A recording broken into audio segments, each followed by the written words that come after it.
आज की ये कहानी है उस महिला की जिन्होंने विदेश में पहली बार फहराया था भारत का झंडा। इन्हें आप लोग अपनी स्क्रीन पर भी देख रहे होंगे। इनका नाम है मैडम भीकाजी कामा।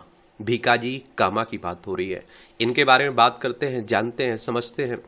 और देखिए, ये हमारी प्यारी पृथ्वी है। इसमें आप देखिए, एशिया में ये हमारा प्यारा भारत है।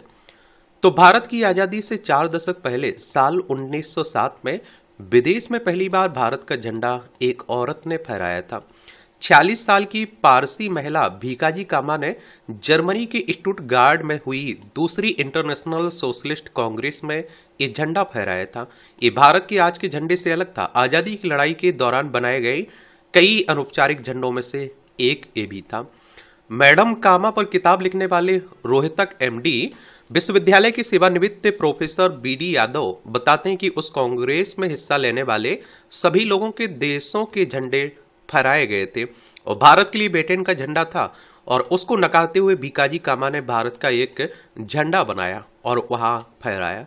अपनी किताब मैडम भीकाजी कामा में प्रोफेसर यादव बताते हैं कि झंडा फहराते हुए भीकाजी ने जबरदस्त भाषण दिया और कहा कि ये संसार के कॉमरेड्स, देखो ये भारत का झंडा है और यही भारत के लोगों का प्रतिनिधित्व करता है, इसे सलाम करो। और मैडम कामा को भीकाजी और भीकाजी दोनों नाम से जाना जाता जाता था। और ये वो वक्त था जब 2 साल पहले साल 1905 में भारत में बंगाल प्रांत का बंटवारा हुआ था और जिसकी वजह से देश में राष्ट्रवाद की लहर दौड़ गई थी। महात्मा गांधी अभी दक्षिण अफ्रीका में ही थे, पर बंटवारे से उमड़े गुस्से में बंगाली हिंदुओं ने स्वदेशी को तरजीह देने के लिए विदेशी कपड़ों का बहिष्कार शुरू कर दिया था। सूरत और चांद का मतलब, तो बंगाली लेखक बंकिम चंद्र चटर्जी की किताब आनंद मठ से निकला गीत वंदे मातरम राष्ट्रवादी आंदोलनकारियों में लोकप्रिय हो गया था।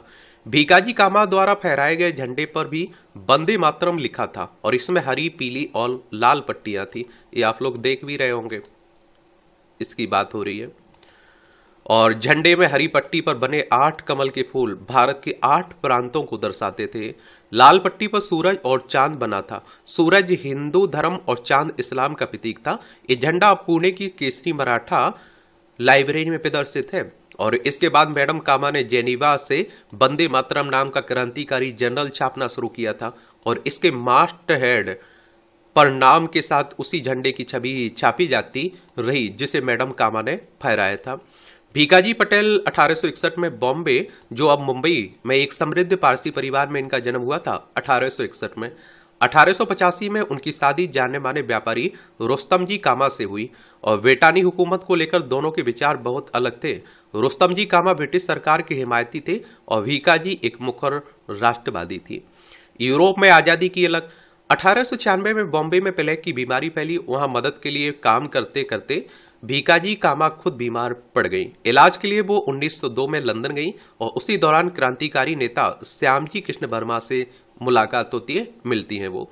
प्रोफेसर यादव बताते हैं कि भीकाजी उनसे बहुत प्रभावित हुई और तबीयत ठीक होने के बाद भारत जाने का ख्याल छोड़ वहीं पर अन्य क्रांतिकारियों के साथ भारत की आजादी के लिए अंतर्राष्ट्रीय समर्थन बनाने के काम में जुट गई। ब्रिटिश सरकार की उन पर पैनी नजर रहती थी। लॉर्ड कर्जन की हत्या के बाद मैडम कामा साल 1909 में पेरिस चली गई, जहां से उन्होंने होम रूल लीग की शुरुआत की। उनका लोकप्रिय नारा था, भारत आजाद होना चाहिए, भारत एक गणतंत्र होना चाहिए, भारत में एकता होनी चाहिए।